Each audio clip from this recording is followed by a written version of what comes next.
சம்மதம்னு சொன்னா சாதனைகள் செய்யலாம். நாம இறந்த பின்னாடியும் இந்த உலகத்துல வாழலாம். உடல் உறுப்பு தானம்.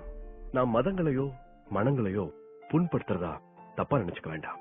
நம்ம வாழ்ந்து முடிச்ச பின்னாடி இந்த மண்ணுக்கும் நெருப்புக்கும் கொடுக்கிற உறுப்புகளை மனிதர்களுக்கு கொடுத்தா அவங்க வாழும் நாள் வரை அவங்க மனதிலையும் உடல்லையும் நாம வாழலாம்.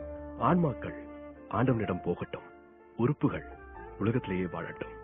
கரம் கொடுப்போம், அறம் செய்ய.